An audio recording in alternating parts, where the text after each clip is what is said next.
ने जैसे लगता है मन बना लिया है कि हमारे राज्य में पिछड़े दलित का हक और अधिकार सिर्फ रोड का है। बताइए क्या हमारे पिछड़े और दलित का पढ़ने का अधिकार नहीं है? हमको सम्मान से जीने का, जिंदगी का अधिकार नहीं है? कानपुर नगर से है। ये जो दलित और पिछड़ों के ऐसा लगता है कि खिलाफ हो गई है लगातार सरकार।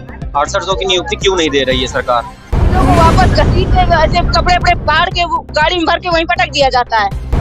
कहीं कुछ नहीं होता, मैं कई बार जा चुकी हूँ वहाँ पर। आवाज बैठ करके माननीय योगी जी पूरे सत्ता पक्ष के इशारे पर पिटवाने का काम बैठ के करते हैं।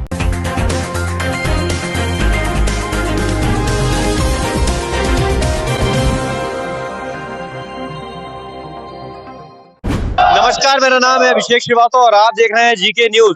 69,000 शिक्षक भर्ती घोटाला मामला थमने का नाम नहीं ले रहा। 2 साल से लगातार ये जो शिक्षक अभ्यर्थी है जो कि 6800 शिक्षक भर्ती घोटाले के जो भुक्तभोगी हैं, ये लगातार इको गार्डन पर धरना प्रदर्शन कर रहे हैं और इनकी सुनवाई आज तक नहीं हुई। सदन में कई बार मांग उठी, अखिलेश यादव ने मांग उठाई, मायावती ने मांग उठाई, लेकिन कोई इनकी सुनवाई नहीं हुई। योगी जी ने खुद ये स्वीकार किया था कि हाँ 6800 मामले में हमसे हमारी सरकार से चूक हुई है, लेकिन अभी तक इनको न्याय नहीं मिला है। और आज इको गार्डन से ये धरना प्रदर्शन करते हुए ये केशव प्रसाद मौर्य जो यहाँ के डिप्टी सीएम है, उप मुख्यमंत्री हैं सूबे के, उनके आवास के बाहर धरना दे रहे हैं। हम इन लोगों से बातचीत करेंगे और पूछेंगे इनसे क्या इनकी सुनवाई हुई है, क्या नहीं हुई है, क्या क्या हुआ। मैं बता रहा हूँ, मैं धनंजय गुप्ता देवरिया से हूँ जी, और मैं आपको बता दूं मैं खुद हिंदू या वाहिनी का सदस्य रह चुका हूँ जी। उस समय जब माननीय मुख्यमंत्री जी सांसद हुआ करते थे, कितना मिलना आसान हुआ करता था। मैं उनके एक आह्वान पर मैं जान देने के लिए तैयार था, लेकिन उसके बावजूद भी आज माननीय मुख्यमंत्री जी से जनता दरबार में हम 3 बार मिले चुके हैं। हमारी बातों को सुन करके दरकिनार करते हुए एकदम जैसे विभाग में बैठे हुए अधिकारियों और सरकार ने जैसे लगता है मन बना लिया है कि हमारे राज्य में पिछड़े दलित का हक और अधिकार सिर्फ रोड का है। बताइए क्या हमारे पिछड़े और दलित का पढ़ने का अधिकार नहीं है? हमको सम्मान से जीने का, जिंदगी का अधिकार नहीं है? हमको जिंदगी जीने का अधिकार नहीं है? हमने सरकार के द्वारा जितने मानक दिए गए थे, हमने हर मानक को पूरा किया। आज हमको 3 साल पहले विद्यालय में होना चाहिए था, लेकिन विभाग में बैठे हुए अधिकारी, तत्कालीन शिक्षा मंत्री सती द्विवेदी की वजह से आज हमें 3 सालों से विद्यालय में होना चाहिए था। हम आज इको गार्डन में पिछले 2 सालों से अनवरत धरना कर रहे हैं। दीदी, आपकी मांगे कब से सुनी नहीं जा रही है और आखिरी बार जब बात हुई थी, आपका डेलीगेशन जब मिलने गया था मुख्यमंत्री से, तो मुख्यमंत्री ने क्या आश्वासन दिया था? हमारा डेलीगेशन अभी मुख्यमंत्री से मिला नहीं है। जब मिला था तब लिस्ट आई थी, उसके बाद से मुख्यमंत्री मिले नहीं। हम लोग पिछले 2 साल से धरना दे रहे हैं और हमारी मांग पूरी की नहीं जा रही है। हमारी लिस्ट तो आ गई है, हमारी नियुक्ति नहीं मिली अभी तक। क्या लिस्ट रख के हम लोगों का पेट भर रहा है? हम लोग को नियुक्ति नहीं मिल रही है। हम लोग की क्या गलती? हम लोग पिछड़े दलित समाज से आते, ये हमारी गलती है या हम इस प्रदेश की बेटियां, ये हमारी गलती है। राम राज्य की बात करते, क्या हम लोग इस राम राज्य से नहीं है जो हम लोगों को न्याय नहीं हो रहा है हम लोगों के साथ में? हम लोग पिछले 2 साल से कभी मुख्यमंत्री आवास, कभी उप मुख्यमंत्री आवास, कभी शिक्षा मंत्री आवास, कभी अनुप्रिया पटेल के आवास पे केवल हम लोग यहाँ धक्के मुक्के खा रहे हैं। प्रशासन के द्वारा प्रताड़ित किए जा रहे हैं, लेकिन हम लोगों को न्याय नहीं मिल रहा है। एक मिनट सुन लीजिए, 5 लोग आजादी के खिलाफ मोदी जी से मिलने जा रहे हैं, लेकिन यहाँ किसी व्यक्ति को तब तक नहीं उठना है जब हम लोग लौट के ना जाए, क्योंकि प्रशासन ने उनको गुमराह किया बार बार। यहाँ से हम लोग उठना चाहिए, चाहे हमें पीटे, हमें हाथ जोड़ बैठना है, क्योंकि हम लोग कई बार ठगी का शिकार हो चुके हैं। अंदर जाके हमारी मुलाकात नहीं कराई जाती है। तो यहाँ पर अब जैसा कि सुनने में आ रहा है कि यहाँ पे जितने भी शिक्षक भर्ती घोटाले मामले में जितने भी अभ्यर्थी यहाँ पर प्रदर्शन कर रहे हैं, उनमें से 5 लोग जो डेलीगेशन से जाएंगे वो उप मुख्यमंत्री केशव प्रसाद मौर्य से मुलाकात करने जाएंगे। अब यहाँ पर देखने वाली बात होगी कि केशव प्रसाद मौर्य 2 साल से धरना दे रहे इन अभ्यर्थियों के लिए क्या आश्वासन देते हैं और क्या उपाय निकालते हैं। क्या नाम है दीदी आपका? प्रियंका कटियार, कानपुर नगर से आए। कानपुर नगर से है। ये जो दलित और पिछड़ों के ऐसा लगता है कि खिलाफ हो गई है लगातार सरकार। 800 की नियुक्ति क्यों नहीं दे रही है सरकार? कुछ नहीं, बिल्कुल 800 की नियुक्ति इसलिए नहीं दे रहे क्योंकि इन लोगों ने घोटाला किया है। हम लोगों की जगह सवर्णों को बैठा दिया अपनी गलती छुपाने की वजह से।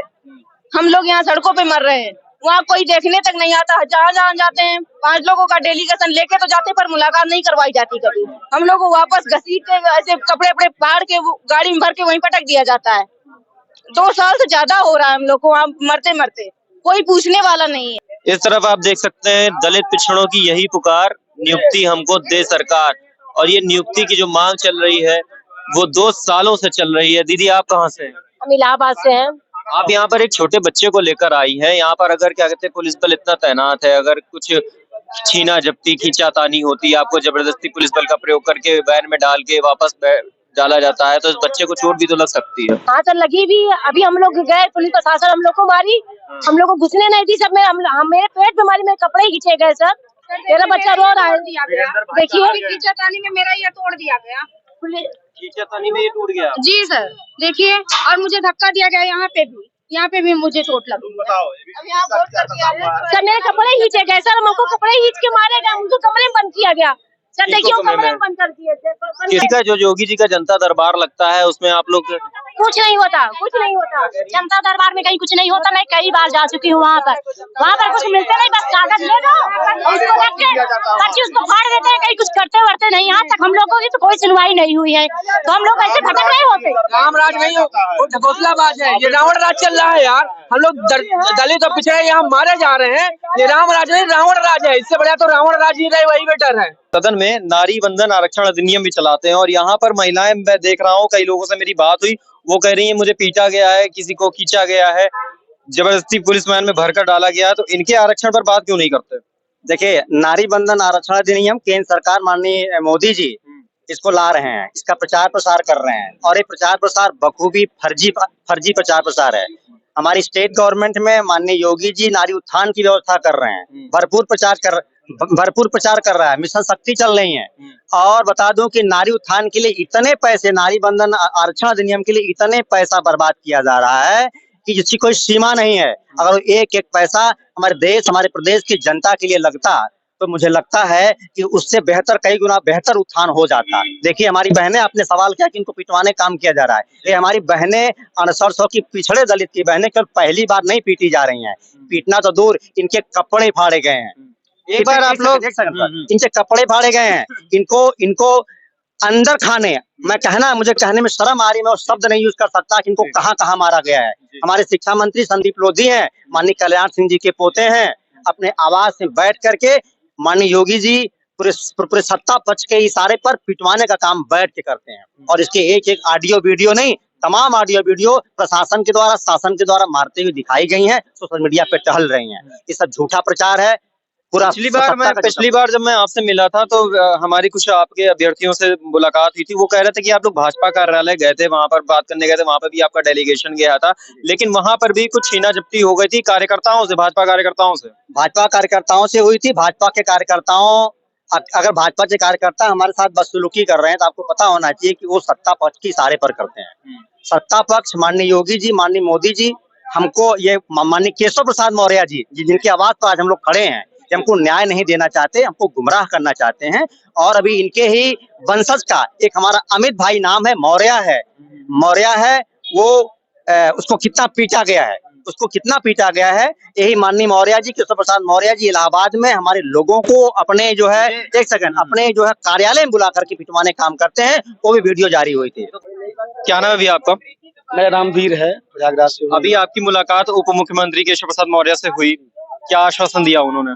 उन्होंने आश्वासन दिया कि वो खुद, मैं लगा हुआ हूँ और मैं आप अधिक होमवर्क कर रहा हूँ। आप लोग जो प्रदर्शन कर रहे हो ये तरीका सही नहीं है, आप लोग अपने पढ़ाई लिखाई तैयारी करिए और आपको नौकरी दिलाने का काम हम करेंगे। 2 साल हो गया है, 2 साल का आपने जवाब नहीं मांगा कि 2 साल से हम लोग प्रदर्शन कर रहे हैं, क्या और क्या तरीका होना चाहिए? उनके पास जवाब नहीं था, उनके पास जवाब नहीं। नहीं होता फिर आएंगे हम लोग।